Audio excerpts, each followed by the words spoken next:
Welcome back. In my previous video, I talked about Synapse architecture, why we use Synapse, and this one will be just the hands-on on the Synapse Analytics and Synapse Workspace. Now,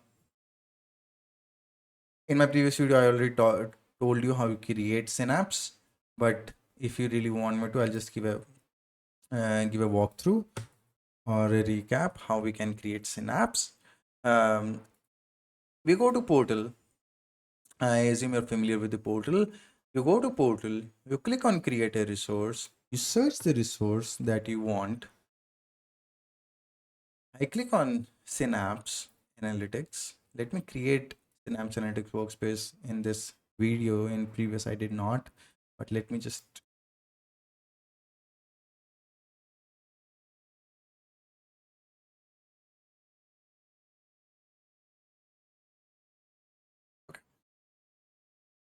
and managed. Let me this and my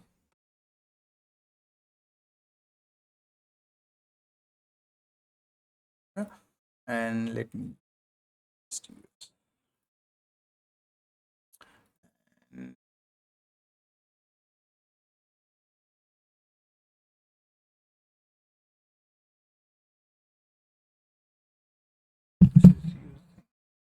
349.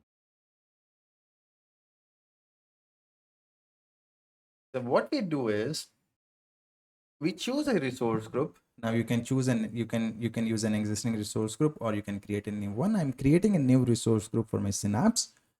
I can create a managed resource group. Now what managed resource group is? Managed resource group is basically a container that has all the resources associated with your Synapse workspace. Now Synapse workspace will have a lot of resources associated with it. And this resource group will have, it's just, I mean, if you have used AKS, Azure Kubernetes Service, it is a similar concept where you have all the associated resources with the Synapse Workspace, managed identity, SQL pools, storage, or etc., etc., etc. And then you have a workspace name. What workspace name you want to use? This thing is unique. Your workspace name must be unique. When I say unique, it has to be unique globally, not only in your subscription. It must not contain hyphen on demand word and then all the alphanumeric combination that it is there, but this one is unique, so that is why I use this name. For example, if I choose this, I assume this will not be, oh, this is also unique, but I'll just choose this one.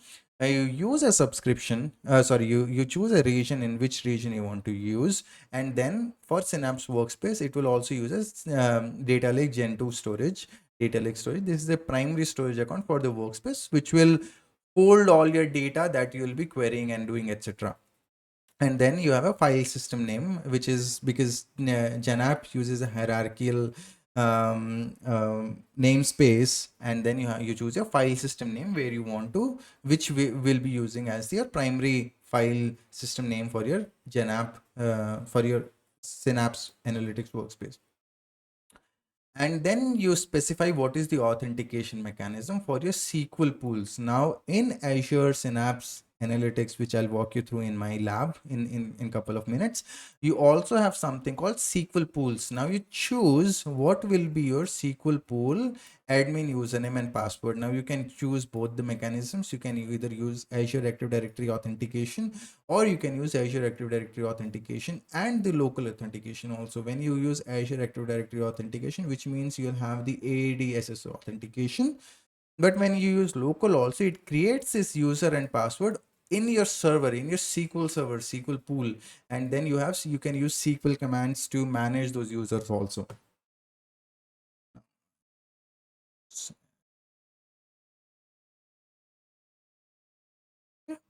And then managed identity, if you want to use system assign managed identity, or you want to choose a personal managed identity.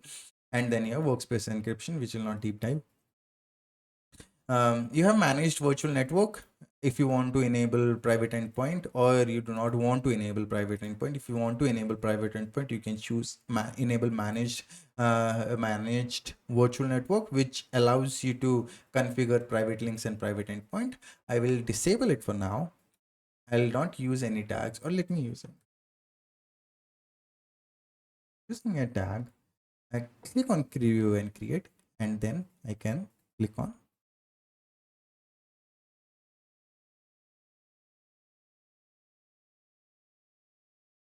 This is how you do it. Now we'll jump on the lab. First of all, this is your validation failed. I don't think I want that. This is an existing Synapse workspace which I created for this lab. I go to Synapse workspace. When you create a Synapse workspace, you can either go to your resource group. You can either go to your resource group, and you can go to your Synapse workspace, or you can search Synapse and then you can go through that. I go to Synapse workspace, and there is a workspace URL that you can use to navigate to my Synapse workspace. This is my workspace web URL, which I can use to navigate to my workspace. And this is what opens this page. Now, this is my home page. It gives you a few of the shortcuts where you can ingest, explore, visualize, do a lot of things. But this is the tab where you can really navigate between different options. Now let's start with the lab, and let me walk you through first step where I second, this is the data page where you have all your linked services, and this is the data lake gen 2 storage which we have. I'm sorry, this is the workspace, and this is the gen 2 storage account. And now if we want to add a SQL database, we can do it using this, or we want to add a lake database, we can do this, or if we want to add a external data, we can do this. Data is which helps you manage your workspace or linked services. Using develop, we can write queries, we can write notebooks, we can write SQL scripts. Develop page helps you define your scripts and other assets to develop data processing solutions. Then you have integrate page. This is empty right now, but we'll walk you through the steps.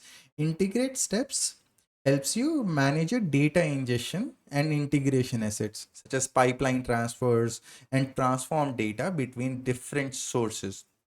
Then you have monitor page.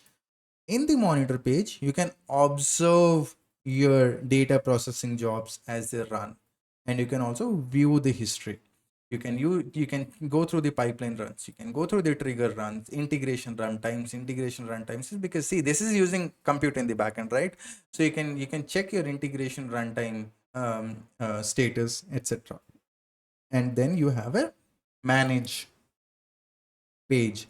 In the manage, this is where you manage your entire Synapse management, I would say, where you manage your pools, where you manage your runtimes, where you manage your other assets that are used in Azure Synapse workspace. Now let me walk you through the each and every tab. For example, SQL pool. We have different SQL pools. I told you we have serverless SQL pool, and we have a dedicated SQL pool. I have turned it off because when we turn off, we can save the compute cost. But you have built in this is the default serverless SQL pool which you will get when you create a Synapse, and then you can add a new dedicated SQL pool also. You can do it from here, and you can choose what your dedicated SQL pool name would be and what will be your compute, etc. And then you have Apache Spark pools. Now this you can use on demand to explore and process data in a data lake by using programming language like Scala or Python. That is where your Spark pools come in, and it can be turned on for different Apache Spark workloads, and that is where Spark pools come in. Then we have linked service where you have your data lake storage and etc. etc. Now let me show you a simple lab where we'll ingest data using a pipeline. Now, where do we really create pipeline is using integrate. Okay. Now, what we will do is we'll go to ingest and or you can do it from here. You can go to home and you can click on ingest, or I can just go to integrate and create a pipeline. If I go to ingest, I do this, or if I go to my, I go to integrate, I click on pipeline, it gives me the same mechanism.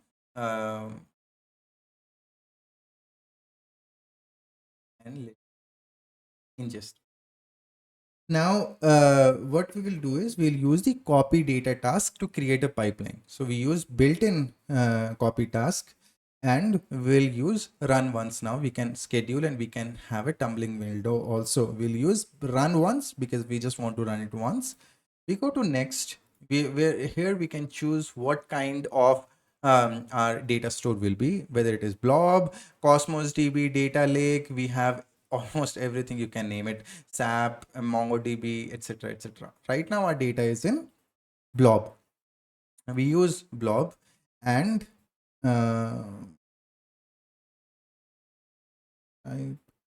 or let me choose all, not blob because we have data lake. So we choose all, and we click on create a new connection, and in the linked service we use generic protocol. Where I can really search HTTP. I'll use generic and I'll use HTTP. What I'm trying to do, I'm trying to connect to a I mean, let me show you what I'm trying to do.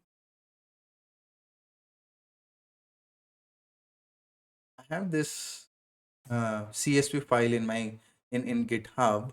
What I try to do, I'll get this file, I'll transform it, and I'll then visualize this using Synapse. So what I'm trying to do, I go to this ingest because I'm trying to see right now. I don't I can use Synapse. I can already copy it and etc. But I just want to show you how you can pull data from anywhere and do it. So I click on create new connection. I do HTTP, or I can go to generic protocol, or I search. I click on HTTP, continue, and let me name it. Uh,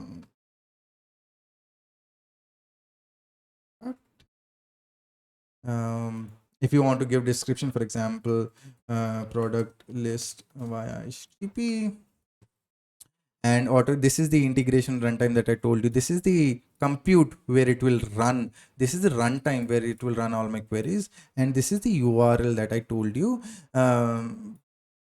And then server certification, I'll keep it simple. I will choose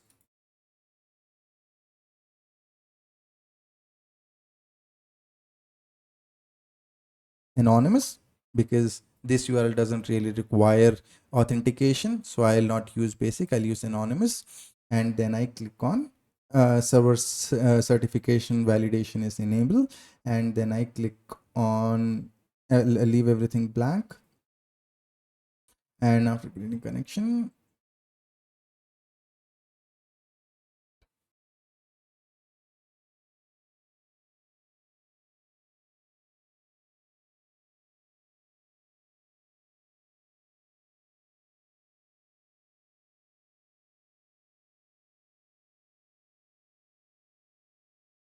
okay. Now, relative URL, we leave it blank because we do not really have a relative URL. Request, if you know REST API calls, we are trying to do a get. Leave everything blank. We go to next. On the source, we can preview data also. See, this is what it did. This was my file. It already did a preview. We can already do a preview to see if we are getting all the data. We preview. what is the data type, whether it is Parquet, it is JSON, it is Excel, it is delimited text, which is CSV, and if it is delimited, what is the column delimiter that we are using? We are using comma because it is a CSV file.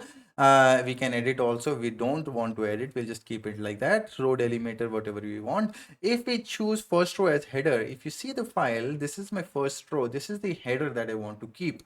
So that is why I'm choosing keep first row as a header. Now you see this, I have product ID, product name, category. If I remove this, I have the, I mean, I can really write query and do all that also, but then this will not consider this as my header. So it will just choose a random name.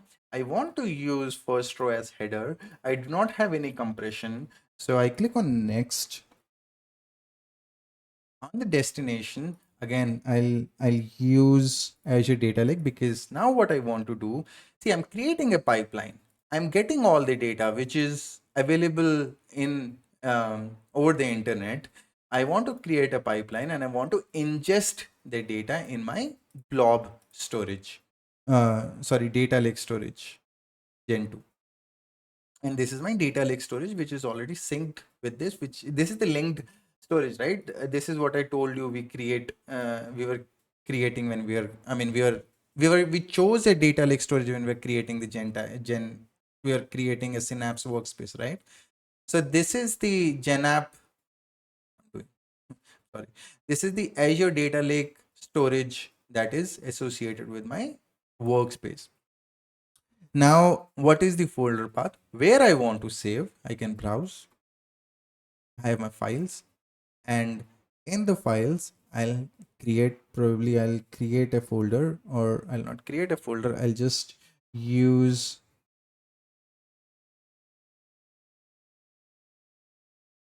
let me do this. Sales data, sales data. Okay. And the sales data, I choose products, CSV. Copy behavior, I don't want to do anything. We can merge, you can preserve hierarchy, do everything. And then I click on next. Again, same thing, delimited, comma, default, etc. Click on next. You can really choose the pipeline name or task name. I can use copy products. This is my pipeline. And fault tolerance, whether you want to skip incompatible rows, etc. Click on next. Now this is your overall. It is from HTTP. I'm moving to GenApp. This is my task name. This is the connection name. This is the connection that I created, dataset, etc. You can check. You can go to next. And this is the pipeline that it created. And it is copying my file from an HTTP get call, and it is moving to the GenApp storage. Now I can go to my monitor. I can go to my pipeline runs, and this is the pipeline that is running. So you can check the pipeline. You can see what happened with the pipeline. This was the task which completed. Now let me go back to my thing. It completed. Finish. And now if I go to my, where is my this thing? Data? I go to linked. I go to this. I go to files. Right? This is where I copied, right? In the files. In the files I copied in sales data. And this is my products.csv that got copied. I can preview here also. And this is what got copied. This is how you create a simple pipeline. This is simple pipeline where I copied file from my GitHub to Synapse, not Synapse actually, to the GenApp storage. Data lake storage. Why do I keep calling GenApp storage? This is data lake storage, and this is the file that I created. Now see, the first step is done where you ingested data, right? Now you viewed data also. And now let's do this. Now we want to run some queries. So you click on new SQL script and select top 100 rows. So this is where my data lake storage is, and this is my file. What is my format? My format is CSV. Now what open row set does is open row set bulk, I mean use bulk and open row set to tell it that my file is from an external storage, not from external. This is not actually external, but you have something called external file system, external file type, etc., which we'll talk in next videos probably. But OpenRow set tells it that it has to read it from an data lake storage. The file format can be CSV, it can be JSON, it can be text, it can be Parquet, and the parser version is 2.0 and 1.0 is this is the version how it wants to parse this file. Now 1.0 was older, 2.0 was newer, and then result is a alias that it is giving to the content that it will generate. Now what I can do is I can rename my query, and let me name it, for example, let me name it view product. Okay, this is my query, and you really have this, and then I can publish. Now this is something that needs to be seen. You can really choose serverless SQL pool, or you can choose dedicated SQL pool. Now my dedicated is turned off, that is why it is not green. I choose a serverless SQL pool, and this is the database. I do not really have any other database, and that is where you want to run it. Now first let's run it.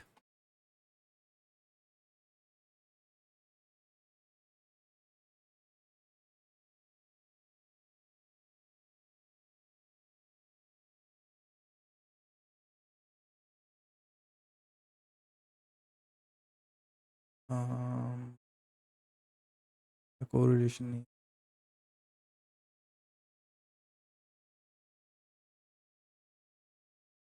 I don't know why it gave that error, but correlation, so we saw the correlation. It is basically the name that we give, right? So we can run the query and we can see whatever we are doing. Now I let me publish this. Now what is, why we publish it, what is the use of publishing? For example, you wrote a query, you want that query to be executed later, or you want to use it for somewhere sometime. You can go to develop, and let me, I've saved it, right?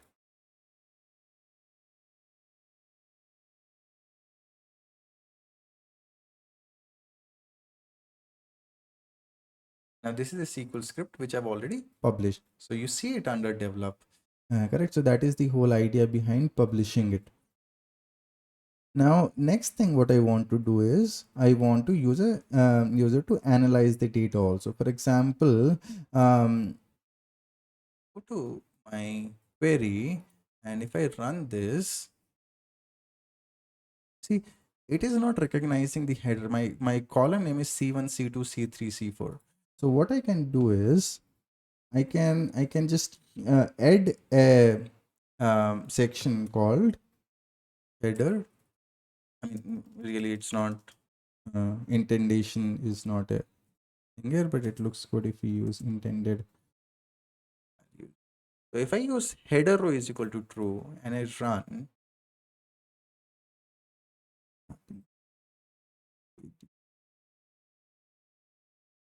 oh, I'm sorry.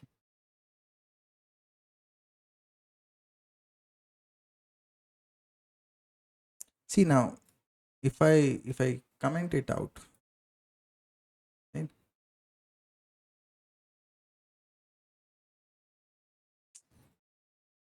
I comment it out. It doesn't recognize the first line as a query, as a header. We really have to tell it to recognize the first line as header, and there we can use header row is equal to true, and then it recognizes this as a first line. Now let me modify this and let me use a query. For example, this one I don't really like well. And what I am doing in this query is uh, what I'm doing is, again, same thing. I'm selecting category, count as the product count, and blah blah blah. And now let me, so what I've done, I've created category, and I've grouped by the category. So I have two things. I've selected category, I've done the count star as the product count. I've see again. If I do this, what will happen? It will not have anything here. I mean, it will just have count. It will not have any column name. So I use as product count, and this is what I do. Now I see this is what it does. First, we ingested data from HTTP source. Now we really wrote a query to analyze the data. We want to see the category and how many products were in each category. And now let's analyze this also. See, the numbers is not really analysis, right? If we click on chart, it really tells us and it gives us a graphical view to really analyze all the data. So this is what um, overall Synapse workflow or Synapse Analytics Studio is designed to do. You can recap. I'm just giving a recap. First, you can ingest data from anywhere. It was a simple exercise where we ingested from a page available on GitHub, but we can really ingest from anywhere. And then when you ingest, you can really run queries to see the data and to customize the view and analyze the data in a way you want it. Now in next labs, I'll probably use Spark Pool and I'll use dedicated SQL Pool to create more analysis and more labs. I hope this video helped. Please let me know if you have any further questions and I will try to cover that. Thank you.